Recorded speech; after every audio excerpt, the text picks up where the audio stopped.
Hey everyone, it's Mana, and this is Howl, the fluff monster. I'm sure he just looks like a black blob. I'm going to put him down now. And for today's video, I'm going to be talking about my favorite childhood books, or children's books, sorry. Some of these books are from my own childhood, some of the books are from me discovering them through reading them to my son. But all of these books I have read and loved and have struck a chord or been special to me in some way. And so I'm going to kick it off with the book that actually made me a reader. If this is probably a little bit out of order because I didn't get given this book until I was in second grade. And that book is Matilda by Roald Dahl. When I was in second grade, I was a very lonely child. I spent a lot of time in the library. I spent all my lunches in the library. And one day, before Christmas break, the school librarian came up to me and she said, "I notice you in here a lot, and I notice you don't read very many books. So I saw this book and I thought of you and I wanted you to have it." And she gave it to me, and it was a secondhand copy of Matilda. It was an old paperback. It was very beat up and dog-eared. And I loved that book, and I read that book till it fell apart. And I have read and loved a great many copies of Matilda in my life, and I have lost a great many copies of Matilda in my life, so this is just the latest in a string of what will probably many more copies of this book. I think every little girl should own this book. I think every little boy should read this book and own this book. I think every child everywhere, no matter their gender or their class or their race or anything, just every child ever born should either read or be read Matilda. It's an important story, and it shows you that sometimes it's okay to be naughty, and sometimes it's okay to be bad and to make mistakes, to get things done and to make changes. So I've talked far too long about this book, and I could probably make a whole video, and maybe I will someday, about why I think every child should read Matilda. So I'm going to move on, and I'm actually going to move on to the next most important book in my life, which is hilarious, but the book is Goodnight Moon by Margaret Wise Brown. And hold on. And this book is important because when I was little, I loved this book so much. When I was a toddler, I would make people read it to me over and over and over again. So much so that when I was about 2 years old, they thought I had learned to read because I would sit and page through this book and read it. But one day they caught me reading it upside down, and they knew that I had just memorized it. And then sticking with the baby board books, the next important book is I Love You Stinky Face by Lisa McCourt. This book is important because when my son was little, he was very much an I love monsters and muds and mess kind of child. And I feel like if you have a child like that in your life, this book would be a good book for them. It's just about a mother telling their child that I will love you no matter what. So this is a favorite bedtime story with him, and even though he's 8 years old, I still read him this. Another book, the next two are actually book series, and they're by the same author. And the first one is the Ralph Mouse series by Beverly Cleary, and it has the mouse on the motorcycle, Runaway Ralph, and Ralph S. Mouse in it. And this series is important just because it's a cute story about a mouse, and it's funny, and they're hilarious, and the mouse is mischievous, and it's really good for children. The other series by her that is incredibly important to me personally is the Ramona series. I got the Ramona series, I believe, when I was in maybe 3rd or 4th grade. And, well, that's when I started reading it. That's when I was given the first book by my grandmother. And the Ramona series was important because my grandmother actually gave me the book series because at the time I had a little sister, and she was about she was 4 years old. It was the age difference between Ramona and Beezus.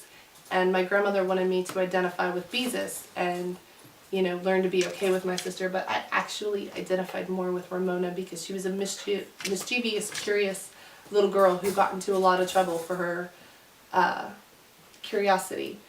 And I really identified with that, and I really love Ramona, and I have loved her throughout my entire life, and I feel like every child should read these books, but every little girl especially, because you don't see many little girls. I mean, Ramona got out there and she played like a boy, and she made it okay to be a tomboy, or whatever antiquated terminology you want to apply to that kind of thing, and she made it okay. And that was important to me because I was never a girly girl. I mean, I wore X-Men shoes with my dresses when I was a kid because I wanted to run and play, and why would you wear patent leather shoes you couldn't play in when you could have Wolverine shoes that lit up? I mean, what? So Ramona was incredibly important to me when I was little. I'll try to move quicker. So the Harry Potter series, I'm barely even going to touch on this because there will be an entire video dedicated to my love of the Harry Potter series and how this affected me as a child, and how I felt like suddenly there were things in the world that I understood better, and just what it did for every child when it came out and continues to do even to this day. I get a little teary thinking about it. Thank you, J.K. Rowling, for this series, though. Seriously. The next is The Halloween Tree by Ray Bradbury. This book has been a big part of my life. My family is very big into Halloween, and this has either been read to me every year or we have watched the special every year. It's about 8 kids who on Halloween night set out to save their friend Joe Pipkin, who happens to be the greatest boy who ever lived, and all the Nauheim sodas fizzed over the day he was born. And they join Carapace Clavicle Moundshroud and travel through Halloween through the ages to see if they can save Joe before the end of Halloween night, and it's amazing. Continuing on the creepy vein of books that I actually read as a child, Wait Till Helen Comes. I discovered this book in 4th grade, and it continues to be a constant favorite. It's scary and twisted, and I mean, it's really scary for a children's book. Like, even as an adult, it creeps me out. But I really, really like this book, and I really like Mary Downing Hunt. I can't say her name, but I love this author. So I highly recommend this. Continuing in the creepy vein, we have the Goosebumps series. There's not much you can say about Goosebumps. I just love them. I've loved them forever. I loved the show. I love the books. I love Fear Street. I'm excited to read the new Fear Street novels that are out, and this is actually my son's copy. He really likes Goosebumps too, and it's a thing that we shared together. Another book I really love is The Graveyard Book. This is actually one I discovered as an adult, not having anything to do with my son. I love Coraline, so I sought out more books by Neil Gaiman, and I follow him on Twitter, and I've read a couple of his books for adults. I don't own them, but I plan to. That's how much I love them. And I checked this out of the library, and I really love The Graveyard Book, and I would like to say there are not many books that can kick off with a murder, especially not many children's books that can kick off with a murder that are as amazing as this book is, and I highly recommend it. But just, if you're a parent, read it first before you give it to your child, and make sure that they can handle at least the beginning scenes of the book.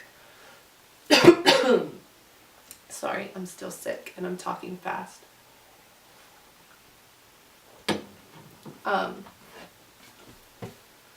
Another children's book that I really loved is the Alice in Wonderland books. I actually hadn't read Through the Looking Glass until I was an adult, but I love Alice in Wonderland. It's such a magical story, and it's such a beautiful world, and I really think that every kid should read this series at some point in their lifetimes, because even as adults are just children trying to figure out what the hell we have to do now that we have responsibilities.